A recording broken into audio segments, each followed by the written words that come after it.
Shut the fuck up. What? It's the Sunderland relegation party. I know, but it's not a very happy occasion, is it? Yeah, well, I've came happy because I've got to be happy because we're doing my first ever show. Behave. Just off. Be quiet with it now. Oh, that doesn't work. No. Oh. No, just behave.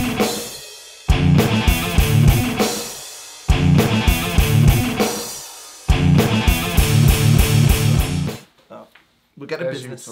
So, last night, it was the season-defining game. The 12th season-defining game of the season. There were so many season-defining games. And, well, it was just a bit shite, wasn't it? Just a touch. Just a touch. Lee Camp let us down again, didn't he? He did. Set pieces. Aye. How many times are we going to sit here and talk about set pieces? Well, this is the first time, but we do it on the podcast every week. Yeah, we do. Roker Rapport podcast. Check that out.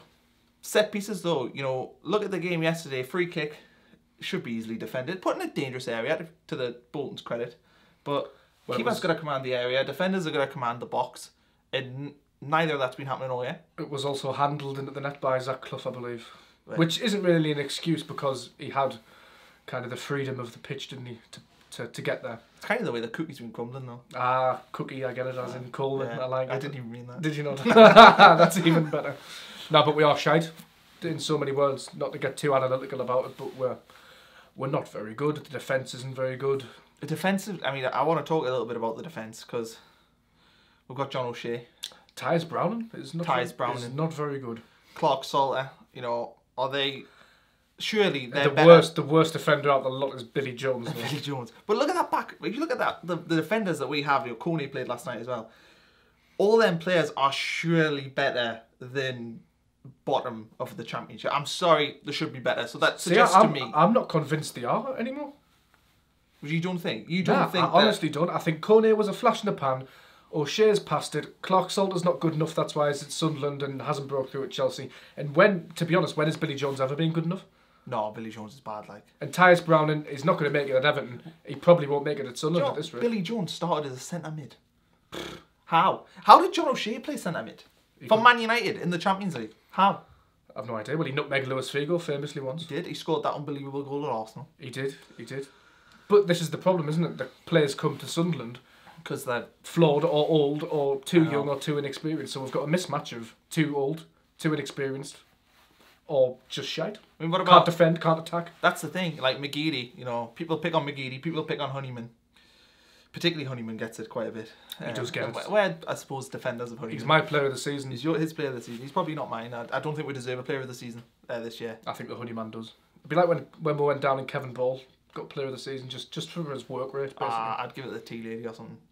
The tea? I give it to the fans. That's that. Give it to the fans. Give it to the 10 fans less from the stadium. Aye. Well, no, attendances have held up. You know, attendances are higher this year than what they were in the Keane promotion. Are they? Yeah. Apparently, I read that the other day. I could be wrong.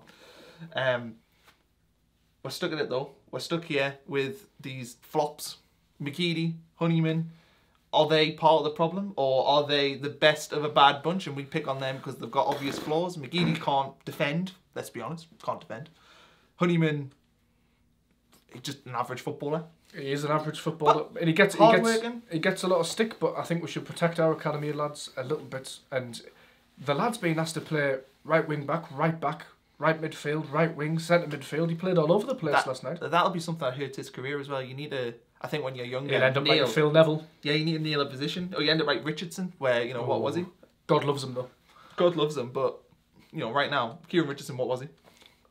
Give him a position. He was a fine striker of a free kick. Okay. That's what I know. I would say he was best at left back. He got a lot of flack for playing left back as well, though. Like it was all bad in centre mid. He was really good behind the strike when he played up front against Blackpool. I went bent left. It was just after bent left, and he scored 2. It all looked rosy then. But I think you can chart Sunderland's downfall from when Darren Bent left. Oh, definitely. Ironically, both have never been the same. I'd imagine Jan Kirchhoff just signed for Bolton today, so I would have kept him. Tomorrow. Well, yesterday it'll be. At some point, Jan Kirchhoff will sign for Bolton. Jan Kirchhoff, right? Victor Anichebe's apparently on trial there. I've written a couple of articles about this. Darren Bent's at Burton. Nicholas Bentner might return. Somewhere. But them 3 players, you know, they could be the reason we go down. You know, if Darren Bent scores 5 goals and that's what keeps Burton up and relegates us, Then it's full circle. And then a goalkeeper who used to play for Middlesbrough as well, in Jason Steele, may have contributed. You're trying to suggest he's like an agent? Well, he's something, and it's not a footballer. He's not a footballer. He's not a goalkeeper either. No, he's struggling, isn't he? And do you know if you had to Reuter's not any better, and neither's Camp. You had to rank the keepers. Oh God, that's like ranking STDs. That man. Reuter, Steele, nah, Camp. Nah, I don't like Camp. I don't know. You can't. You made a good save last night, to be fair. You can't rank goalkeepers that bad. It's just impossible. I can't think of which one I would least have in, if you know what I mean. Usually you've got a player in a team where you think, oh no, I'm definitely not having him in. Do you know what I mean? Yeah. You know, you say... It's picking the best of a really bad like when we had Mika, it was like, you can't put Mika in. Everyone knows that Mika's not very good. Well, he's gone? But with Camp, well, I know he's gone, but with Camp, Reuter and Steele, you don't even think... We definitely can't have any of them in. Sturicek, surely at this point. Stricek. Max Stricek, Sturicek. Max. I call him Max. Maxi. Why? When's he going to get called upon? Well, he mustn't be showing it in training, and he mustn't be doing it for the under 23s. He was injured. He went out on loan somewhere and got injured straight away, and had to be recalled. So that might be part of it. Do you think he watches like the goal yesterday, or watches every goal that we've conceded this season, and goes, "How bad must I be in the eyes of the manager if I'm not getting a game?" Well, with Dale Winton's "You've Been Framed" commentary over the top of it, I'm surprised he feels about it. It's getting to the point where the goalkeeping has literally cost us. It will cost us our position in this league. For the sake of £2 million as well, when you consider what we've spent on Steele trying to get him in. Manone. Well, who did I say? You didn't say a name, but $2 million for Manone. Beg your pardon. And we've spent what, 600k, 500k on Steele, including wages. Yeah. Getting Reuter over here, then Lee Camp, wages. And Reuter wouldn't have been cheap because Burnley were after him. So that would suggest he's probably got a good wage. Well, most free transfers do tend to get a good wage. That's what you would do. It's just. So moving swiftly on to the defence. Oh, well, I've covered defence. Into midfield, there's nothing there, is there? Weak as piss. Cattermole flails his arms around a little bit. He's like the John O'Shea of the midfield, issuing rallying cries. There was a goal we conceded the other week. I think it was the Ipswich game. Not the Ipswich game. Brentford. One of the other home defeats. Oh, he was just on his haunches. No, the two of them like muddled up together, and then the other two. Hey, you know, you look at like Cattermole. How can Cattermole and John O'Shea, players who I would say 2 years ago had Premier League reputations, and now you look at them and they're a bunch of useless cloggers. Yeah, they are pretty useless. Absolutely useless. I think we really need to get rid of them. But I mean, do you think we're going to go down to League One? But hello, relegation party. Do you honestly believe we're going to go down to League One? I do now. I'm honestly coming around to that. I would have never believed it before, but after last night, that was bad. Look at the games that we've dropped. You know, home games. We've won 2 this season. Not enough. We've won 5 games altogether. Not enough. We won the least in the league. We conceded the second most. And which of those games that we've won have we won convincingly? The Norwich one, the start of the season. Exactly, and that was a fluke. Game. Yeah. If you think about it though, we've lost our goal scorer. So Graven's gone. But he doesn't jump high enough. He doesn't, and I was one of them. He doesn't jump high enough. He scores goals. He's lazy. He scores goals. By the back. That's why I was at Sunderland. That's why you had James Bond next to him. Yeah, right. But anyway, we've lost Graven. McGeady's dried up. So we went from being a team that could score, which we could. We were good goal scorers. Under Grayson, we were quite prolific. We went from a team that could score but conceded a lot to a team that doesn't score and still concedes a lot. Aye, and is it Chris Coleman's fault? I'm not saying that's Chris Coleman's fault. I'm just saying that trajectory suggests relegation. It does. Chris Coleman, he's basically came in and he's had to polish diarrhea. He's not even polishing a turd. He's polishing diarrhea. It's hard to handle diarrhea as well. Exactly. Slippery, you know what I mean? Exactly. So Chris Coleman's dealing with a situation that, you know, I wouldn't touch it on Football Manager. And I would say it's a poison chalice, isn't it? I'm a Harry Houdini on Football Manager. I've took it now. I have. I took no. You took Blythe to the Champions League final. All right, sound. Because nobody's ever done that before. No, actually, I took Blythe at the League 2. To the League 2? Yeah, but I left. League 2? I left. Oh, you left. I'm at Spurs now. Oh, shit, well, we'll appoint you and we'll get rid of Chris Coleman then. That's not what I'm saying. That's what I'm saying. I wouldn't touch it. I wouldn't have the job. You wouldn't have the job. But that's the thing. Like, who would look at this job? Why did Chris Coleman take it?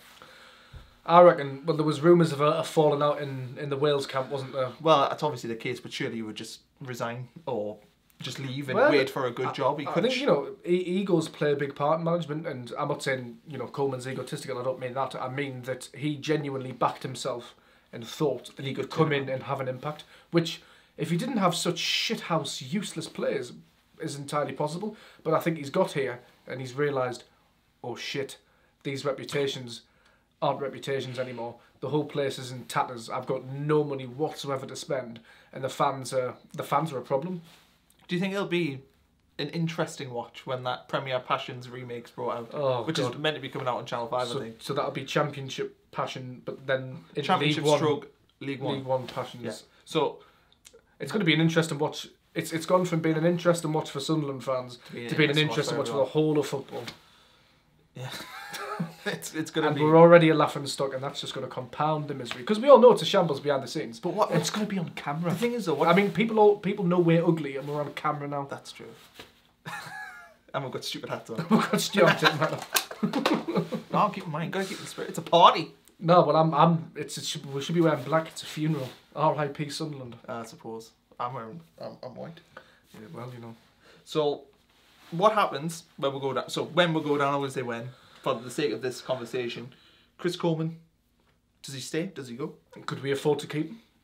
Was it in his contract to go? Well, we don't know the details about that, do we? But if you're Chris Coleman, you've got to be thinking you can do better than League One.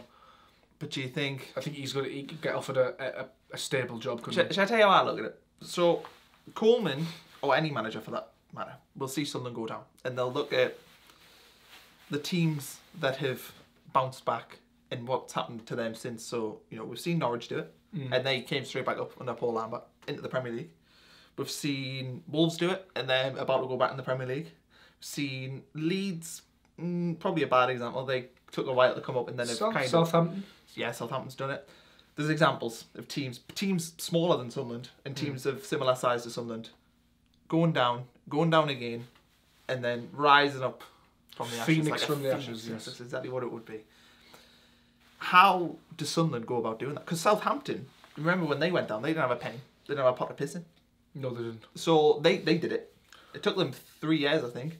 Well, I would like to see us follow that Southampton model and rely on the youth and start producing players. But this is all easier said than done, and it crucially takes time, which is probably something we don't have. And I think we're missing the key point if we do get relegated to League One. And I can't believe we're sat here talking about relegation to League One after the Sam Allardyce year. But is that our stadium will be a massive albatross around the neck, around the neck, and we're still paying the likes of Kazri, Lenz, Barini, Dillabodji. You know what I'm saying? I had my friend text me the other day saying that he worked out that we owe 30 million in transfers fees still. You know, off historic deals. Yeah, because they're staggered. You don't usually pay. I think what Sunderland's done, they pay the transfer fee over the length of the contract. Which, if somebody signs a 5-year deal and you pay 10 million, that's 2 million a year. We're screwed. If that is the case, 30 million owed out. How are they going to afford that in League One?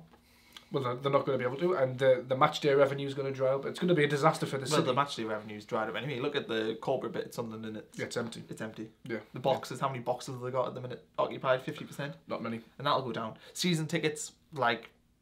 Are you going to renew? Probably not. The main reason I probably won't renew is because A, money, but B, the moving my seat.